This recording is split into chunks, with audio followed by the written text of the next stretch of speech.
ಸೋಮಶೇಖರ್ ಗುಲ್ಗಾ ಜಂಬಿಗೆ ಅಂತ ಇವರು ಒಂದು ಬಂದು ಕಂಪ್ಲೇಂಟನ್ನು ಕೊಡ್ತಾರೆ 23ನೇ ತಾರೀಕು ಡಿಸೆಂಬರ್ದಲ್ಲಿ. ಇವರು 3-4 ವರ್ಷದಿಂದ ಮದುವೆಗೆ ಒಂದು ಹೆಣ್ಣನ್ನು ನೋಡ್ತಾ ಇರ್ತಾರೆ. ಅವರಿಗೆ ಸುಮಾರು 3-4 ವರ್ಷದಿಂದ ಕೂಡ ಮದುವೆ ಆಗೋದಕ್ಕೆ ಯಾವುದೂ ಕನ್ಯೆ ಸಿಗ್ತಾ ಇರಲ್ಲ. ಸೊ ಇವ್ರಿಗೆ ಏನು ಮಾಡ್ತಾನೋ ಅವನು ಸತ್ಯಪ್ಪ ಶಿವರಾಮನು ರಾಮದುರ್ಗ ಕುನ್ನಾಳ ಗ್ರಾಮದವನು ಭೇಟಿ ಆಗ್ತಾನೆ. ಆಯಿತು, ನನ್ನ ಹತ್ರ ಒಬ್ಬರು ನಾನು ಈ ಥರ ಇದನ್ನು ಮಾಡ್ತೀನಿ, ಮದುವೆ ಮಾಡಿಸೋದಕ್ಕೆ ನಾನು ಏಜೆಂಟ್ ಇದ್ದೀನಿ, ನಿಮಗೆ ಶಿವಮೊಗ್ಗದಲ್ಲಿರ್ತಕ್ಕಂಥ ಮಂಜುಳಾ ಇದ್ದಾಳೆ, ಅವ್ರ ಜೊತೆಗೆ ಮದುವೆ ಮಾಡ್ತಾನೆ ಅಂತ ಹೇಳ್ತಾರೆ. ಸೊ ಅದಕ್ಕೆ ಒಂದು 4.5 ಲಕ್ಷ ರೂಪಾಯಿ ಖರ್ಚಾಗತ್ತೆ ಅಂತ ಹೇಳ್ತಾರೆ. ಇವನು ಕೂಡ ಒಪ್ಪಿಕೊಂತಾನೆ. ಸೊ ಬೇರೆ ಬೇರೆ ಸಮಯದಲ್ಲಿ ಅವರಿಗೆ ಫೋನ್ಪೇ ಮುಖಾಂತರ ಮತ್ತು ಹಣ ಕೈಯಿಂದ ಅವರಿಗೆ ಸುಮಾರು 4.5 ಲಕ್ಷ ರೂಪಾಯಿನ ಈ ಸತ್ಯಪ್ಪನಿಗೆ ಕೊಡ್ತಾರೆ. ಸೊ ಇವ್ರು ಏನು ಮಾಡ್ತಾರೆ, 10/11/2023 ಈ ಮುಧೋಳನಗರದಲ್ಲಿ ಇರತಕ್ಕಂಥ ಕಾಳಿಕಾ ದೇವಸ್ಥಾನದಲ್ಲಿ ಮದುವೆ ಆಗ್ತಾರೆ. ಸೊ ಮದುವೆ ಆಗಿ ಮಂಜುಳಾ ಮತ್ತು ಯಾರು ಈ ಸೋಮಶೇಖರ್ ಇರ್ತಾರೆ, 1 ತಿಂಗಳ ಸಂಸಾರ ಮಾಡ್ತಾರೆ. ಅವಳು 1 ತಿಂಗಳ ನಂತರ ಇವಳು ವಾಪಸ್ಸು ಶಿವಮೊಗ್ಗಕ್ಕೆ ಹೋಗ್ಬಿಡ್ತಾಳೆ. ಇವನು ಶಿವಮೊಗ್ಗಕ್ಕೆ ಹೋಗಿ ಕರೆಯಕ್ಕೆ ಹೋದಾಗ ಅಲ್ಲಿ ನೋಡಿದಾಗ ಗೊತ್ತಾಗತ್ತೆ ನನಗೆ, ಇಲ್ಲ ಇವು ಆಲ್ರೆಡಿ ಮದುವೆ ಆಗಿದ್ದಾಳೆ, ಮತ್ತೆ ಇದೇ ಥರ ಬೇರೆ ಥರ ಚೀಟಿಂಗ್ ಮಾಡ್ತಿದ್ದಾಳೆ, ನಾನು ಇದೊಂದು ಟ್ರ್ಯಾಪಲ್ಲಿ ಸಿಕ್ಕಾಕೊಂಡ್ಬಿಟ್ಟೇನೆ, ಇದು ಮೋಸ ಮಾಡ್ತಕ್ಕಂಥದ್ದು ಒಂದು ಗ್ಯಾಂಗ್ ಎಂಬುದು ಗೊತ್ತಾಗುತ್ತೆ. ಸೊ ಆದ ನಂತರ ಬಂದು ಅವನು ಪೊಲೀಸ್ ಸ್ಟೇಷನ್ಗೆ ಕಂಪ್ಲೇಂಟ್ ಕೊಡ್ತಾನೆ. ಒಟ್ಟು 7 ಜನದ ಮೇಲೆ ನಾವು ಪ್ರಕರಣ ದಾಖಲೆ ಮಾಡಿಕೊಂಡಿದ್ವಿ. ಸೊ ಇದೇನಿದೆ, ಒಂದು ಹಣ ವಸೂಲಿ ಮಾಡ್ತಕ್ಕಂಥದ್ದು ಒಂದು ಗ್ಯಾಂಗು.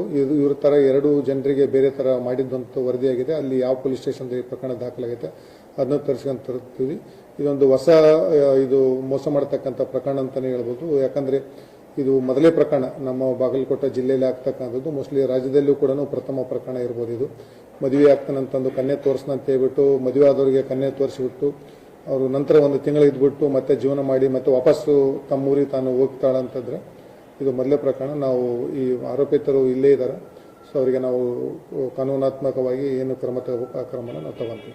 ಈಗ ಇದು ಇಂದ ಒಂದು ಪ್ರಕರಣದಲ್ಲಿ ಅವರು ಅಲ್ಲಿನೂ ಮಾಡಿದ್ದಾರೆ, ಮತ್ತೆ ಇವ್ರಿಗೂ ಪರಿಚಯ ಬೇರೆ ಬೇರೆದಲ್ಲಿ ಇರ್ತಕ್ಕಂಥ ಲೋಕಲ್ದವರು ಇದ್ದಾರೆ, ಬೆಳಗಾಂ ರಾಮದುರ್ಗ ಇದ್ದಾರೆ, ಮತ್ತು ಶಿವಮೊಗ್ಗದವರು ಇದ್ದಾರೆ. ಸೊ ಈಗ ಅಲ್ಲಿ ಎಲ್ಲಿ ಪ್ರಕರಣ ಆಗಿತ್ತು ಅಲ್ಲಿನೂ ಕೂಡ ಈಗ ಅವರಿಗೂ ಕೂಡ ನಾವು ಕಾನೂನಾತ್ಮಕವಾಗಿ ನೋಟಿಸನ್ನು ಇಶ್ಯೂ ಮಾಡಿದ್ವಿ. ಅದು ವಿಚಾರಣೆಯಲ್ಲಿ ತನಿಖೆಗೊಳಪಡಿಸಿ ಮುಂದಿಂದು ಏನಿತ್ತು ಏನಂಬುದನ್ನು ತನಿಖೆಯ ಮೂಲಕ ಮುಂದಿಂದು ಹೆಚ್ಚಿನ ಮಾಹಿತಿಯನ್ನು ಪಡೆದುಕೊಳ್ತೀವಿ.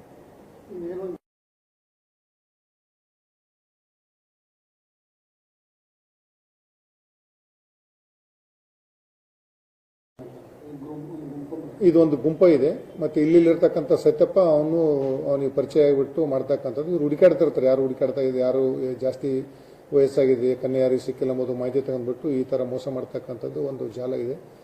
ಇದನ್ನು ನಾವು ಎಲ್ಲೆಲ್ಲಿ ಮಾಡಿದ್ದಾರೆ ಏನೆಂಬುದನ್ನು ತನಿಖೆ ಮುಖಾಂತರ ಹೆಚ್ಚಿನ ಮಾಹಿತಿ ಪಡೆದು ತಮಗೆ ತಿಳಿಸ್ತೀವಿ.